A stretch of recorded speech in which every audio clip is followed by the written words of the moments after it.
റാന്നിയിലെ UDF സ്ഥാനാർത്ഥി പഴകുളം മധു ഇന്ന് സത്യഗ്രഹ സമരം നടത്തുകയാണ്. ഈ ഒരു സമരപന്തലിലേക്ക് ഇപ്പോൾ ചാണ്ടി ഉമ്മനും എത്തിയിരിക്കുന്നു. കൺസേണിംഗ് ആയിട്ടുള്ള ഈ നാടിനെ കൺസേണിംഗ് ആയിട്ടുള്ള ആരോപണമാണ്. സർക്കാർ AI ഒന്നും പറഞ്ഞിട്ട് കാര്യമില്ല. അങ്ങനെ രക്ഷപ്പെടാമെന്ന് വിചാരിക്കേണ്ട. അന്ന് തൊട്ട് ആക്ഷേപങ്ങൾ ഉള്ളതാണ്.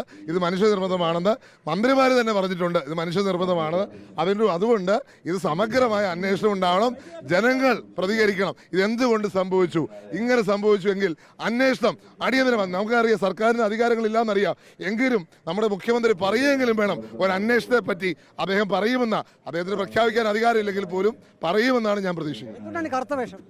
കറുത്ത വേഷം ഞാൻ പറഞ്ഞു രാവിലെ തൊട്ട് ഞാൻ സൈക്കിൾ ചെയ്യുമ്പോൾ രാവിലെ പാൻറ്റും ടീഷർട്ടും വരുന്നത്. പക്ഷേ ബാക്കിയുള്ള സ്ഥലങ്ങൾ പോകുമ്പോൾ മുണ്ടും കറുത്ത മുണ്ടും കറുത്ത ഷർട്ടുമാണ്. കാരണം ആരോഗ്യ മേഖലയെ തകർത്തിരിക്കുന്നു. ഞങ്ങളുടെ കോട്ടയത്തെ മെഡിക്കൽ കോളേജ് തകർന്നു വീണു, ഒരു അമ്മ മരിച്ചു. ഈ സർക്കാർ ഇന്ന് ആരോഗ്യ ദിനമാണ്. ഈ സർക്കാർ എന്ത് ചെയ്തു? എല്ലാ ജില്ലയിലും മെഡിക്കൽ കോളേജ് കൊണ്ടുവരുമെന്ന് പറഞ്ഞു. എന്ത് ചെയ്തു ഈ സർക്കാർ? കാസർഗോഡ്, വയനാട് എന്ത് ചെയ്തു? ഇവിടുത്തെ നമ്മുടെ കോന്നിയിലെ ഇതിന് പോലും ഫിറ്റ്നസ് കിട്ടിയില്ലായിരുന്നു ഒരു സമയം വരെ. അതുകൊണ്ട് ആരോഗ്യ മേഖലയെ തകർത്ത സർക്കാരിനെതിരെയുള്ള പ്രതിഷേധമാണ്. പക്ഷെ ഇവിടെ റാന്നി വന്നപ്പം കൂടുതൽ ഉചിതമായി ഇത് അയ്യപ്പന്റെ മണ്ണാണ്. ആ പ്രതിഷേധം കൂടെ വിചാരിച്ചോളൂ. അത് അന്വേഷണം പറയട്ടെ, അന്വേഷണം നടത്തട്ടെ. ഏതായാലും ചാണ്ടി ഉമ്മൻ റാന്നിയിലെ UDF സ്ഥാനാർത്ഥി പഴകുളം മധുവിന്റെ സത്യഗ്രഹ സമര സ്ഥലത്തേക്കാണ് എത്തിയത്.